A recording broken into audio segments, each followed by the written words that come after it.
If your boat idles out of 5 foot of water and 10 feet later you're in 25 foot of water, keep looking. You want to look for stuff that's got ledges and stairs. Well, good morning, everyone. This is Dan O'Sullivan with your Bucks Island Area Fishing Report for Saturday, June the 4th, presented by Mercury. Time for us to connect with Tom Ott, Lee Pitts, and Josh Heron. We're going to talk about Guntersville, Logan Martin, Lay Lake, and then, of course, Neely Weiss. We'll be right back with what the guys have to say. Well, good morning, everyone. This is Dan O'Sullivan with your Bucks Island Area Fishing Report for Saturday, June the 4th, presented by Mercury. Time for us to head on up to that big lake in the hill with that champion. Him and that Butler boy, they've been pulling them out, winning. What's going on, Tom? Man, I tell you, Dano, on this body of water with the caliber of fishermen out, obviously we feel very fortunate, or at least I do, and quite humbled, but I'm telling you, the heavy current we had last week was really kind of hurt a lot of those ledge fish and moved them around some, but I think it really helped the grass fish, and we're still capitalizing on those big early morning topwater bites, and then just moving out to the ledges. And again, it's kind of see fish, catch fish. We run across a small group and just throw out there and start catching them. I mean, really crankbaits, Carolina rigs have been a huge player. Football jig is starting to show up a little bit too. So that's a typical, post-spawn summer type deal, is to get out there on the ledges. What is it about the current when that picked up that hurt it? It just got really, a lot of what we were fishing wasn't super deep. It was, probably 12 to 16 foot hard bottom spots that just really got washed. And I mean, that's what makes them good in the summertime, is they get that current running across them. But this was just, when they were pulling 70 and 85,000, it was just too much for those fish, and it just moved them around some. So you respond by finding a little bit better current breaks, maybe some grass beds that are a little bit more defined. The total weight that you guys weighed in was what? We had 2275 or 2175 last week, and then 26 the week before, and the day before that a 22-pound bag. So some very, healthy fish. And I think the largest fish we've had was a 615. So, a lot of 5-pounders in that for sure. Well, I'm sure that everybody feels really bad to see you catching 5-pounders only. What's going on with the crappie bite up there and some of these other opportunities up there for people? Is it a catfish deal, or what's going on? Man, absolutely. Well, there's always a lot of catfish. Catfish kind of moved off the, the shallower stuff and moved back out to the channels, that kind of deal. Still catch a lot of crappie around the bridge ponds, around the causeways. I'm kind of surprised that they're still just hanging around there, but you do see a lot of them out in the creeks, some big groups of them, especially around isolated stumps. The brim bite's still real strong. Most of those, the bedding is quit, but there's just a really heavy, get some crickets right now. I think it's the best bite. Worms early, crickets late. It's kind of my deal, but they're biting all over the lake. Well, sounds good, Tom. Thanks for the time, and enjoy the rest of your week. Oh, absolutely, Dano. And if you get out there, tight lines, and everybody be safe. Good morning, everyone. This is Dan O'Sullivan with your Bucks Island Area Fishing Report for Saturday, June the 4th, presented by Mercury. Halfway through the year, another bunch of time getting to spend with our best friend Lee Pitts from Weiss Lake. Lee, what's going on up there at Weiss? Fish are biting pretty good up here right now. Catching in the bass world, catching a lot of bass. The bigger fish are kind of harder to come by. We had several tournaments this last weekend. Had one Saturday. I think had several stringers of 17 pounds, and then had another one Monday, a little half a day deal, 3 fish limit. But, everybody's starting to catch some fish. You can still catch some fish in the grass.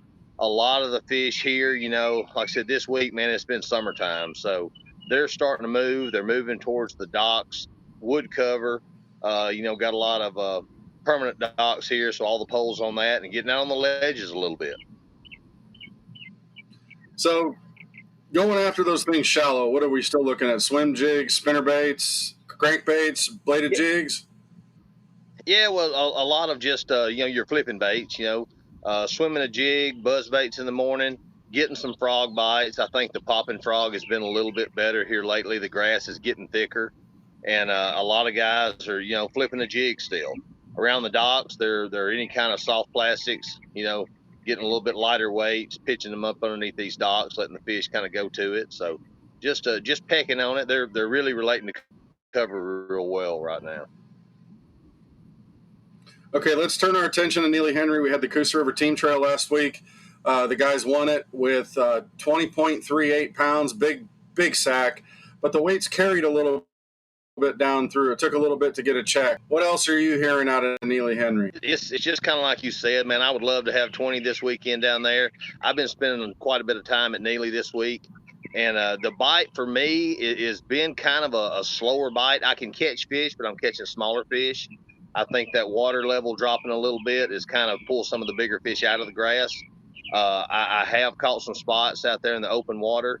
I really think it's going to be if you can get that one or two good bites early in the morning and then kind of knock the pressure off of you a little bit and can kind of have a cushion where you can sit out there and take your time and wait for that current to kick in to get those fish offshore. Yeah, that's the good thing is it seems Alabama Power is pushing a little bit of current through the lake, seem to kind of position them on the grass a little bit. Caught a lot of 11-inch fish myself, flipping grass with the jig.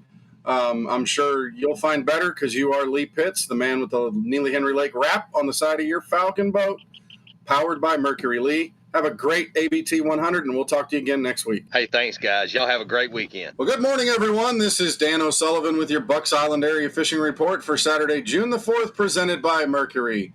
Time for us to connect with Josh Herron, who's been building baits in his little workshop there, his basement. And I know he's out there testing on Logan Martin and Lay Lake. Josh, what's going on in Tato land? Oh, man, business is good. Life is good.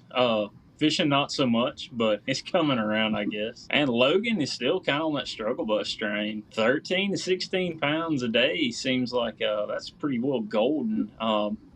We spent 3 days in a row up there this past weekend, and it's kind of lackluster. But they're still fish shallow. I think it's residual fry garters a little bit off this last wave, and I think everything else might be pretty well bluegill based.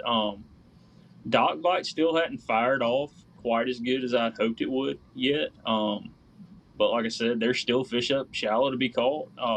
It's one of the cool times of year you can actually play with the grass at Logan, so that's something that's pretty unique that you don't get to do most of the year.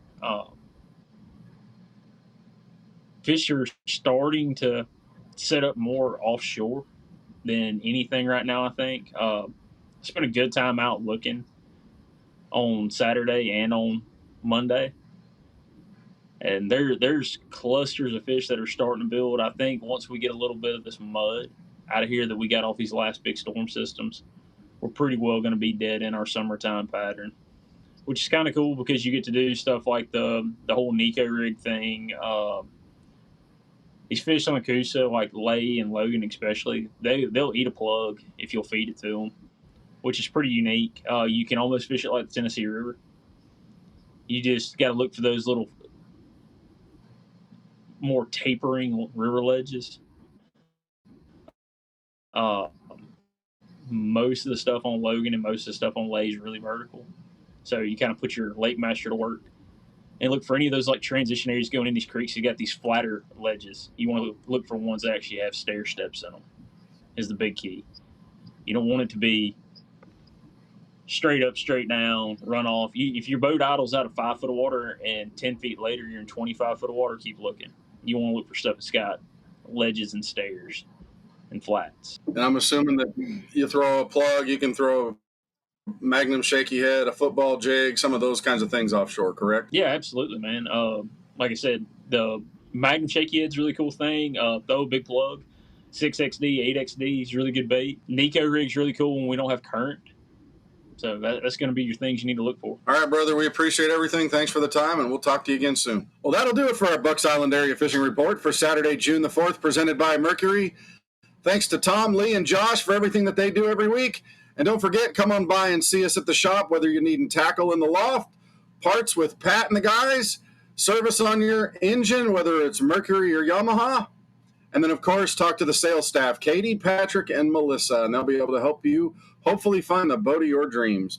Thanks for spending this time with us, and we will talk to you again next week.